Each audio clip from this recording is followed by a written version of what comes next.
In the last video, I mentioned that you can bid on the price of the option.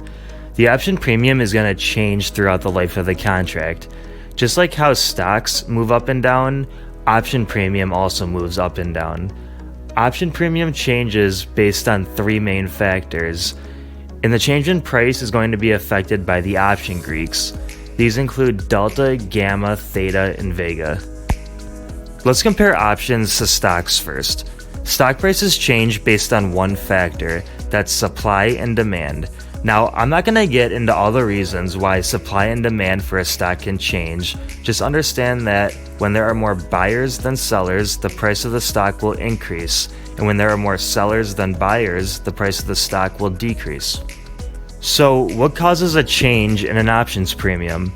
There are three main factors, and these include direction of the underlying asset, the amount of time until expiration, and the implied volatility or the expected movement of the stock. Let's start with the direction of the stock. This is going to be represented by the option Greeks delta and gamma, but for now we're going to start with delta.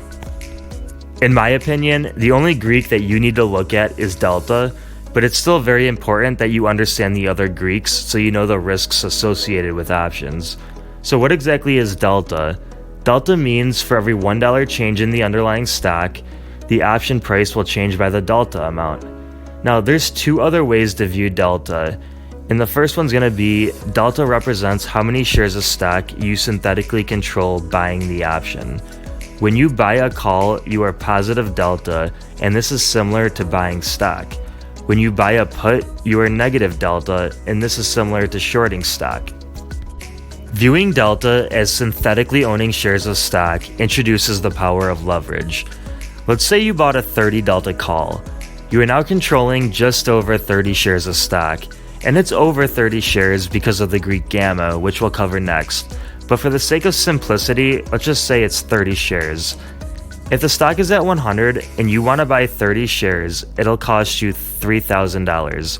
And if the stock goes to 101, that's a 1-point increase, and you will make $1 per share, or $30 because you bought 30 shares. So you bought 30 shares at 100, and the stock went from 100 to 101. That would be a $30 profit on $3,000 in capital invested, which gives you a 1% return on investment. And this is from buying the stock.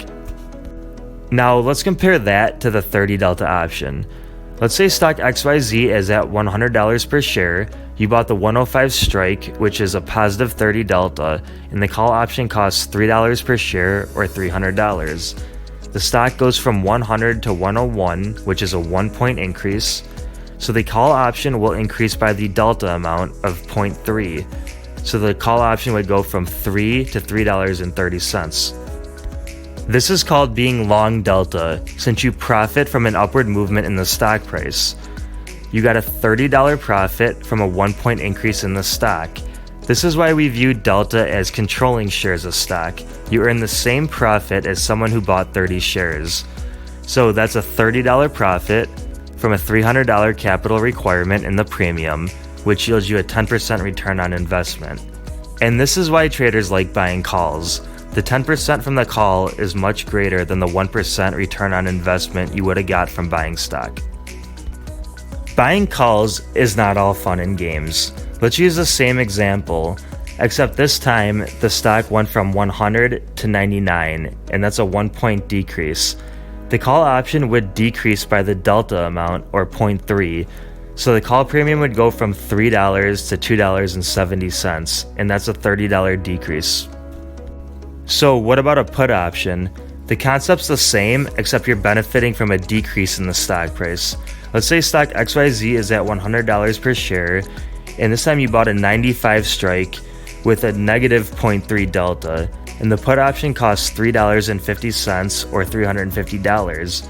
But this time the stock goes from 100 to 99, which is a 1-point decrease, so the put option would increase by the delta of 0.3, bringing your premium from $3.50 to $3.80. This is called being short delta, and you are synthetically shorting the stock, and you profit from a decrease in the stock price.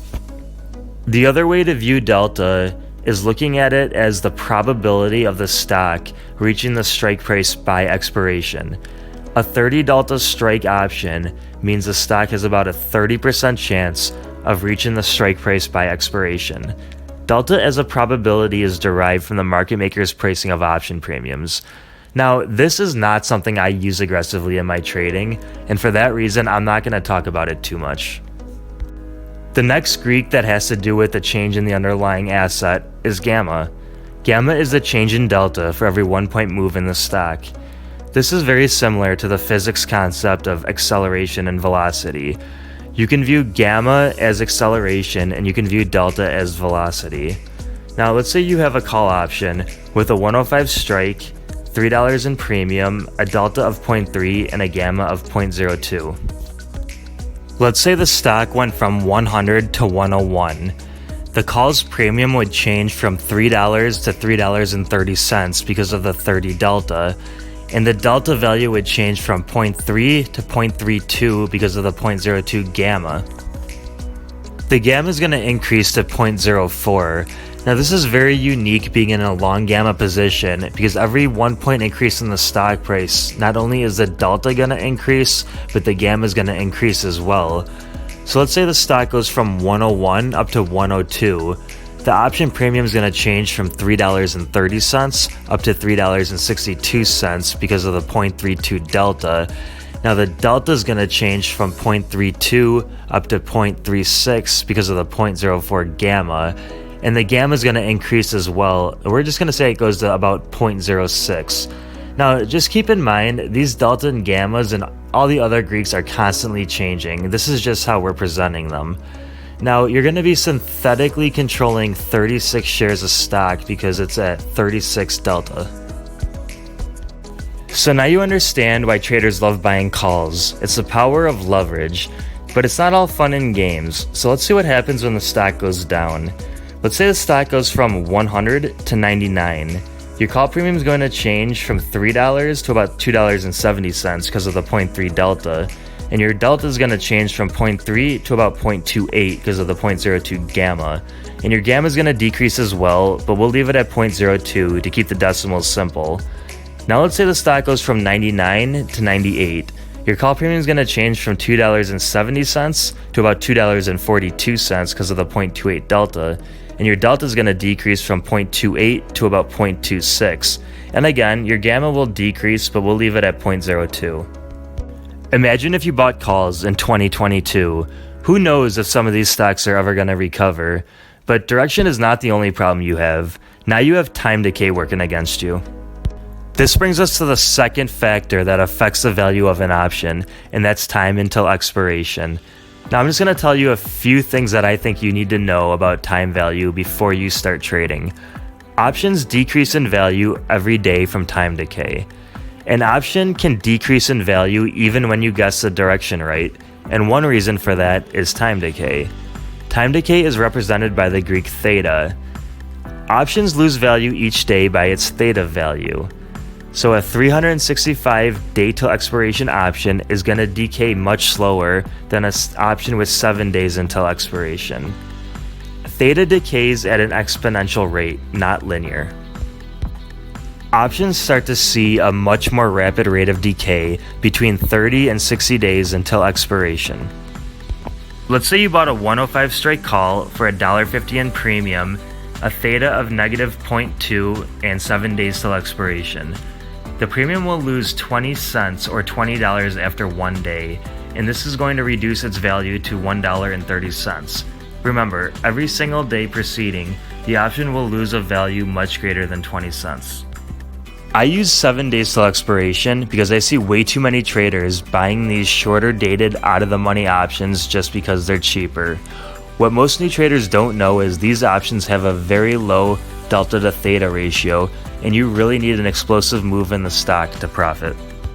Traders lose money on these options even if they got the direction right because of time decay and the factor we're going to talk about in the next slide. But before we get into that, I don't recommend buying call options as a source of passive income, but I know you're going to do it. So if you think a stock's going to go up, I'd recommend buying a call option at least 6 to 12 months out in time and buy them deeper in the money.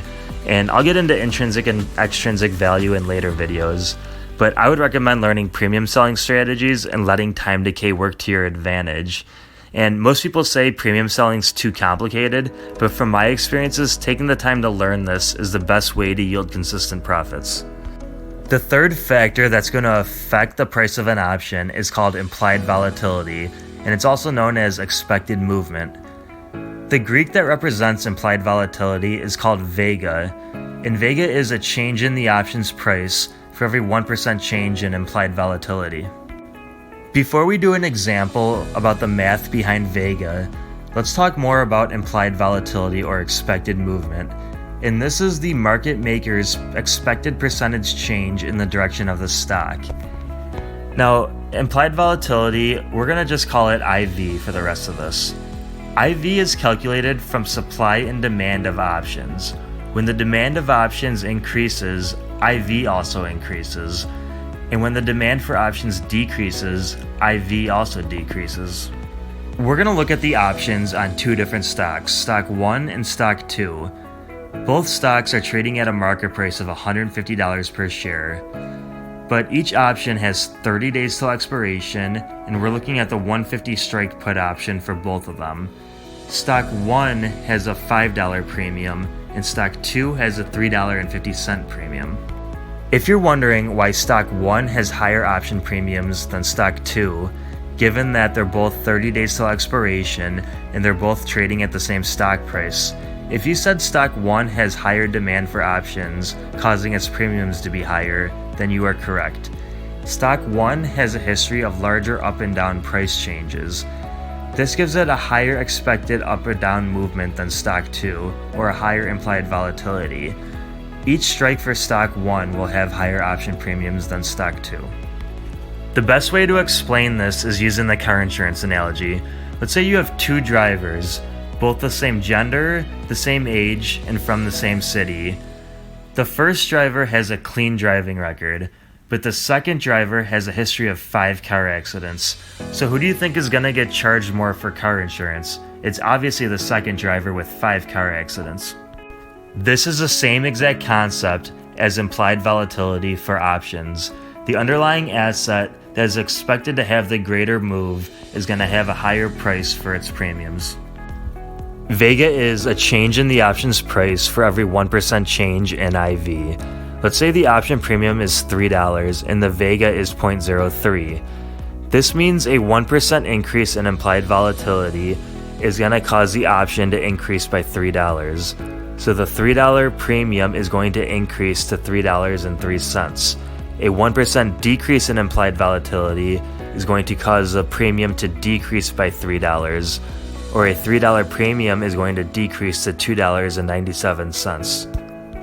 IV usually changes by more than 1%. When IV decreases, this is a big reason why options lose value, especially in 2022 with all the volatility we've been dealing with. Implied volatility is the other reason I don't recommend buying out-of-the-money call options, especially when expected movement is as high as it is in 2022. You try to play the bounce, but the stock does not move enough, and a decrease in IV causes the option premium to lose value. Before I end the video, let's just do a quick recap on what we learned. There are 3 factors that affect an option's price: direction of the underlying asset, time until expiration, and implied volatility. Now, it's good to understand the Greeks to understand the option risks, but the only Greek I really look at is delta. If you enjoyed watching this video, please click the like button and hit subscribe. Now that we covered the basics, I will get into more advanced strategies.